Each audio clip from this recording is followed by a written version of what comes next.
Hi, folks. Welcome to what I'm pretty sure is the eighth in our series of Dharma Outreach, Dharma Talks.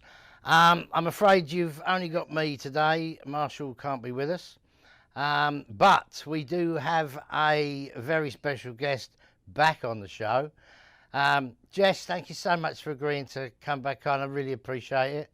Um, Thanks for and having me. it's great to very kind of you to come back on. Um, Always a pleasure. Thank you.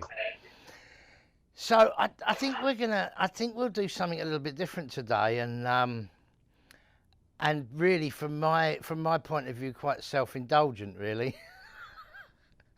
um, because I do like to tell a story, and I think what some of you out there might know, and some of you probably don't, or most of you probably don't, um, is that myself and Jess have quite a story going back some years. So I think if that's okay with you, Jess, we'll concentrate on that and how maybe our individual practices have kind of merged in some ways. Um, Sure, sure. okay. Um, So, Jess, we met via a picture of Chewbacca, is that right? Yeah, on some Facebook group. So I had been studying Thai massage and had been studying Buddhism and had found this like Buddhist group. You posted some picture of Jivaka who looked in it. He looked very young and very Rusey like, and this was like the only time I had seen him portrayed without like the white hair. Uh, and I was like, oh, where is this? I must see this. And I think it was very soon that I think it was very soon after I got talked into actually using Facebook because um, Facebook to me was always a government spy that was trying to watch my every movement. I still think it is, but but I've grown to I've grown to use it as a tool mainly to spread the Dharma. And for me, one of the probably the most amazing thing that ever came out of it was the fact that myself and Jess met. Um, so I was kind of talked into using Facebook, as I say, and I used it for. So I'm kind of intrigued. You saw the picture, and then I think you maybe messaged me because I had kind of spotty um, internet at the time. Oh yeah, oh yeah. You had crazy spotty internet at the time. Yeah, I think we had started chatting there on the photo, and then I had friend requested you, and we started chatting from there. And so I think I'm not good with time scales, but I think probably at that time I'd probably been living in the forest monastery there for probably I think it might have been maybe 2 years. I kind of get lost with the time. Yeah, I Um, think you've been there 3 or 4 years. You've yeah, been. I kind of get lost with the time. And so this went on until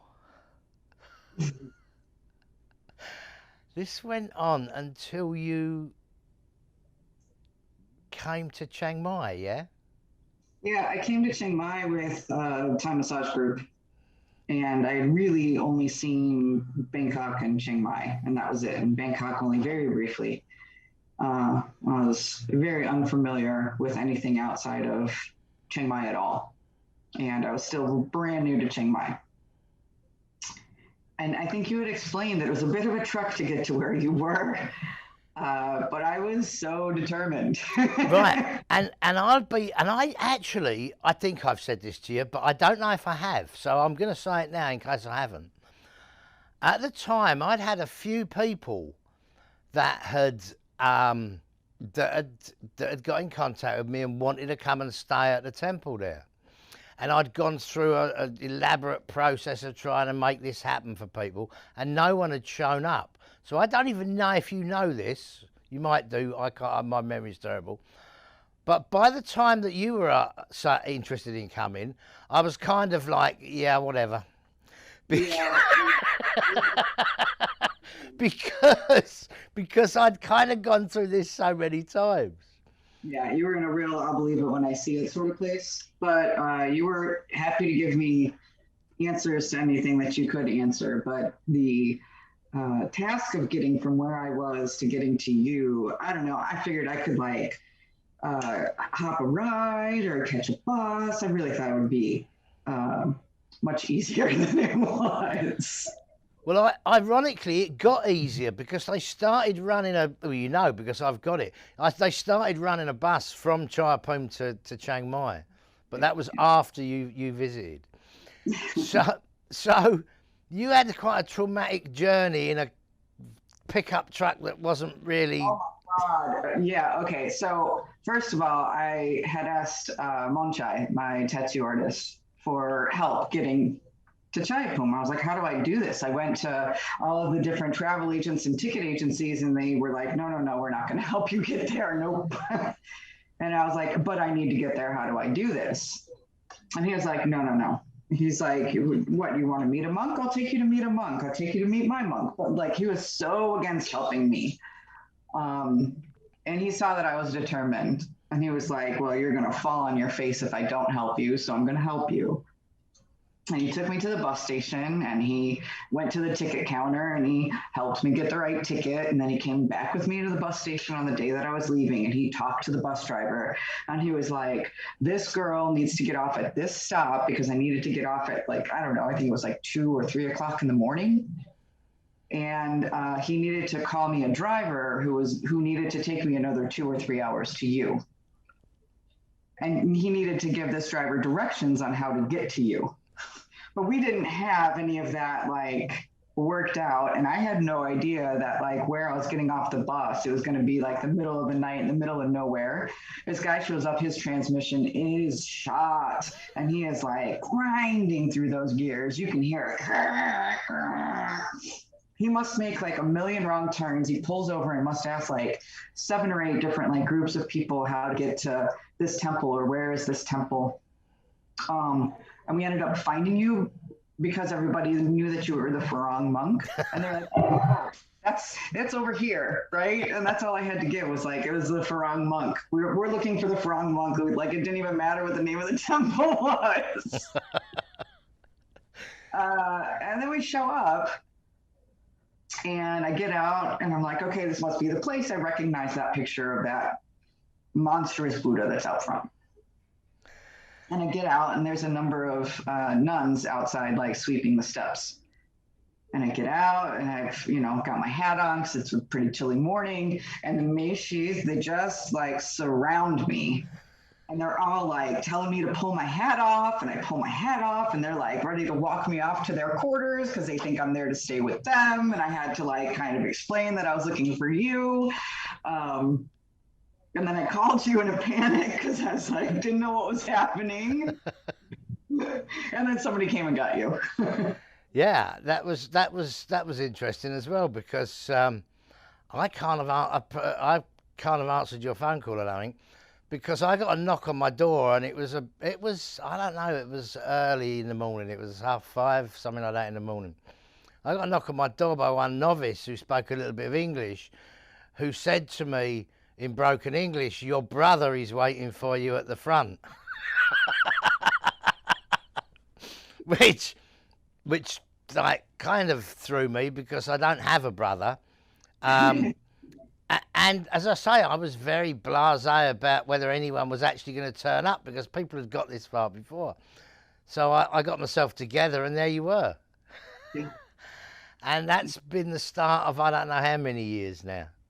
Yeah. I don't know. I've kind of lost track. Those ladies were so kind to me. They put me up in your old room, right? They did. I lived in a cupboard, as you see, because you were happy to stay there, because I didn't want, it was literally a cupboard. It was a storeroom. It was a storeroom before, and it was a storeroom after. But it was the only place for me at the time. and I had literally just moved out of there to the place with the crocodile, Yeah. and so I think I was kind of anxious about asking you to stay there, but you took it all very well, and it was rough. It was rough. Let's be fair. You know, I mean, it's not. There isn't. It wasn't one of these fancy temple stays that we see advertised now in and around Thailand, and especially in and around Chiang Mai. Yeah, it was pretty. It was pretty rough. It was attached to the. It was a storeroom attached to the kitchen. Yeah. Um, Yeah. I had a pillow, which I was grateful for. And then it was like a bamboo cot with just like a mat. It wasn't like a cushion, it was like a woven floor mat on top of the cot. There was no like padding or cushioning. And I actually was fine with it. All I needed was a blanket, and I was great. But they were so sweet. They had the hot water heater, the constant water heater set up and ready for me. They had like coffees and teas ready to go. They had little snacks there waiting for me. Like, and I really enjoyed helping them in the kitchen every morning. That was a really lovely way to live for a while. I think that um, you got a temple stay experience that you can't buy. Yeah, no, I genuinely felt like I lived very much like a monastic for a few days, you know. And you know, I think Eating schedule because I didn't want to like eat in front of you when you weren't eating. I felt awful doing that, so I was like, okay. And oh my God, did they freaking stuff me? I've never eaten so much food in my life. And like, not only would they like fill my plates with food because I was too shy to go get my own, but they would fill my plates with food, and then you would give me your leftovers when you were done to like make a point in front of other people's, and then I felt bad like not eating what you had given me even though I was already stuffed from what they gave me. I think for I mean, for anyone watching this, it's not and I get a lot of people asking about you know experiencing life in a temple, in a monastery. But you can't buy the shit that we had. You just can't buy it. It doesn't. It has to happen, and it happens for a reason. And I guess I could be cliched and said, "Oh, well, this is karma," but it actually is. um, and I think that there's a lot of cases when people stay in any kind of monastic organisation like that. There's a lot of falseness that goes on. People see what they're allowed to see, and I think that's a shame. Yeah. We didn't have that, and and as much as I had my struggles in Thailand, there's a lot of people I'm very grateful for in Thailand, um, uh, especially our great friend Mayor who treated me like a son and Yeah, she was a tended. lovely person. And the other woman, God, she had to be pushing like 85, 90. She was so tiny, the woman that I worked on while I was there. The people that were there, God, they gave from their hearts. And it really painted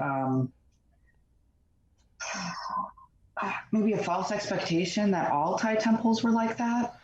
I think it's why I've struggled so much, to be honest with you. I think it's why I've struggled so much because it was far from perfect, and I had my issues there, and you know, and but it was genuine, and there's a lot of falseness out there, and that's really all I need to say about it. Um, but it was very genuine, both as a ordained Theravada monastic and as a lay visitor. The people were genuine. Um, so that was our first. I believe we probably spent hours until we got bitten to death by mosquitoes. Just Every night we would do the morning routine, right? I would help the ladies in the kitchen, and we would do breakfast, prayers, and then breakfast. And then we would go have coffee. You always went and got your iced coffee or your hot coffee, and I would get an iced coffee. I don't remember, but always coffee after breakfast. And then sometimes we would hang out with the amulet guys.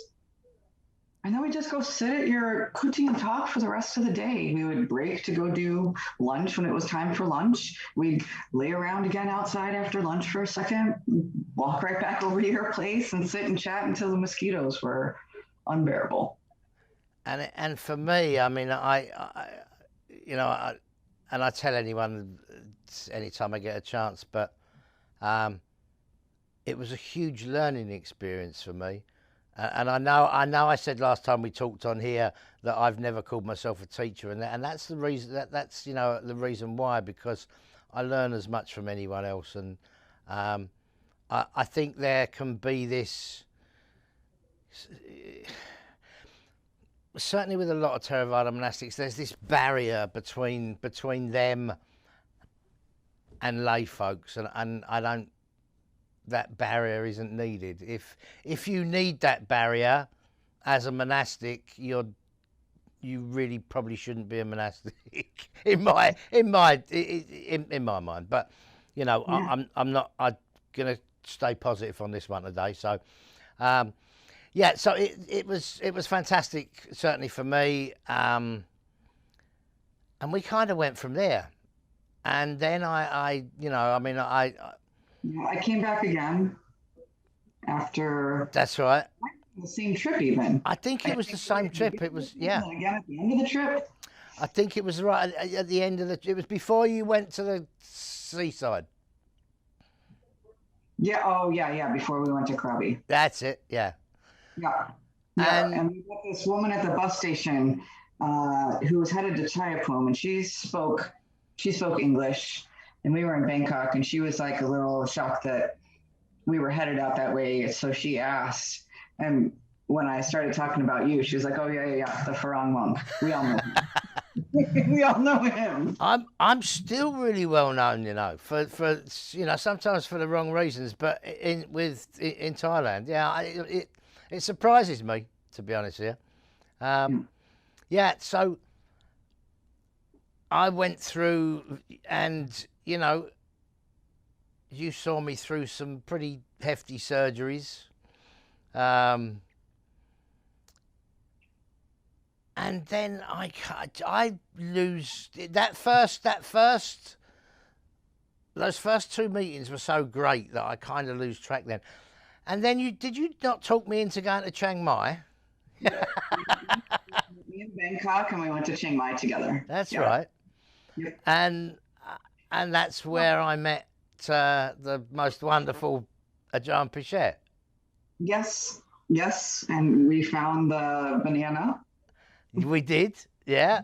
It was a real adventure, to be honest with you. Yeah, so silly me, I didn't think that it would be such an issue finding you a place to stay.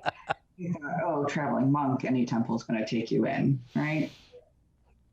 And we showed up at my friend's, who I had messaged from the airport in Korea. I was like, hey, we don't have a place for my friend to stay. You have your other room is open. Can we just stay with you for the first night while we look for stuff the next day? Because it was the flower festival. So like all the hotels and everything were booked. It was so booked. There was no finding a last minute spot. It was ridiculous. We showed up at his place exhausted from like hours and hours and hours of travel. And he's like, nope, you can't stay in my house. You're a monk. No, that's bad. That's bad juju. You can't stay in my house. And off he puts me on his bike to go run around to how many different temples to ask if you could stay at their temple, to have a number of people without even seeing you or knowing you, just saying, nope, we don't have room at the inn, right? And it was just by chance. I mean, he rode through streets you were not supposed to ride through. We're up on sidewalks. We're on the sidewalk over by Ban Mana, and he saw that they have rooms for rent. He just shouted to the woman behind the counter, like, do you have a room for the night? Blah, blah, blah. She was like, yeah. And he's like, all right, let's get it together.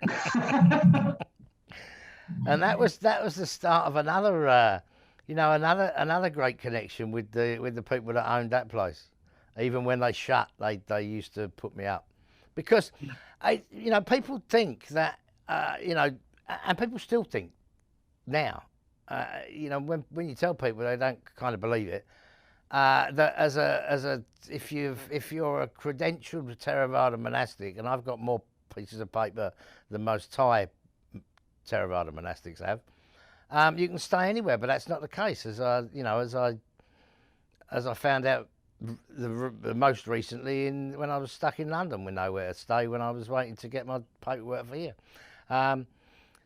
So yeah, and really thanks to you, Chiang Mai kind of became a second home to me, and I would visit there both when you were there and when you weren't there, and I started speaking at refuge recovery meeting there in Chiang Mai as well, and that was really, all of this is really down to that one picture. It's down to that one picture that that pops up in my Facebook memories now and again. But I have a lot to thank that picture for.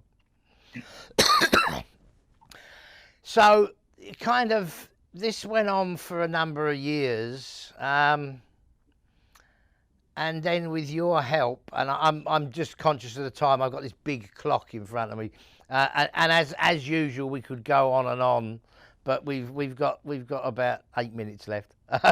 So without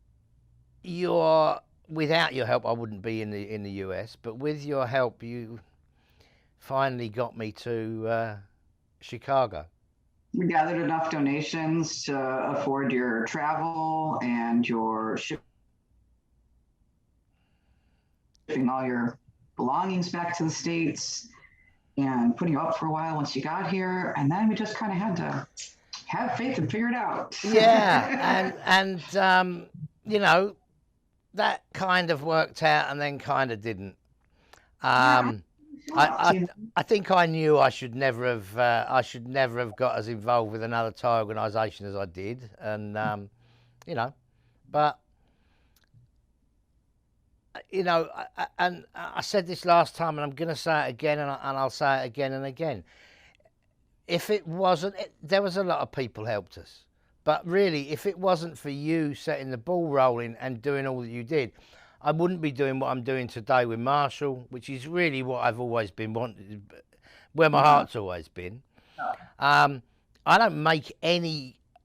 People say I speak too much. I divulge too much, but I've never made any secret of the fact that I was a heavy Class A drug user and an alcoholic, and I think the more of us that are honest about that, the better. And I've been told certainly by Buddhist organisations, by monastic organisations, that I shouldn't be talking about things like that, which is exactly why I make so much noise about things like that. Yeah, I mean, how can you talk to and connect with people if you put yourself in a position where you're like above them, Yeah, and that's, and it is through our friendship and our relationship that I've managed to get in this position, and I do. I know you probably don't want to keep hearing it, but I do want to keep expressing my gratitude for that, because I just hang out with folks. That's all I do. I don't preach to anyone. I don't profess to teach anyone. I hang out with folks. But, with the huge amount of help that Marshall's given me since I've been in Massachusetts, and being able to work with and under his 501c umbrella, it makes a difference to people. And it all comes back down to that. Would it have happened without that? I don't know what would have happened without that, but it all comes down to the picture of Tiraka. It's funny what little pebbles set big rocks rolling, For sure. And, I mean, and I guess folks that listen to this might think, well, it's self-indulgent Toad has just been talking about himself all the time, but it has a relevance because community for me is a big thing. And I've, although I lived a long time in the same temple in Thailand, I never really found community. I did to a certain extent, but community is also about people, and I think it's important that people realise that you can be the most studied scholar on any form of Buddhism you want, unless you can put that into practice and then spread that wider out into the community. I question what you're doing, but if you're doing it and you're not causing yourself or anyone else any harm, then fair enough. But it's certainly been a wild ride, for sure. Yeah, I'm so glad you're finally getting to do community outreach. I know that that's been a really long journey for you. I don't know if a lot of people realize, but like we got you to the States in like February of 2020, and then all of the COVID nonsense really hit in like March of 2020. And the whole point of like getting you here was to get you like out of isolation and into community, and like just by the will of the universe, it was the exact opposite that happened. Yeah, and it would have kind of been very easy, to be honest with you, to give up and say, I tried it, I'm going, because for once in my life, I've not burnt bridges at my temple in Thailand. As I've probably said to you many times, and I'll say to everyone on here, I make a habit of burning bridges. When I leave places, I burn bridges. I burn them with me standing on them just to show how serious I am about not going backwards. But I didn't burn any bridges in Thailand. So, yeah, there was times when it was kind of tempting to say, okay, this is not going to happen. I'm going to go back there and I'm going to do nothing until I drop, basically. That was never probably actually going to happen, but it crossed my mind. We're getting a lot of pushback. I'm getting a lot of pushback from the establishment, if you like, and that's okay. They don't have to like me.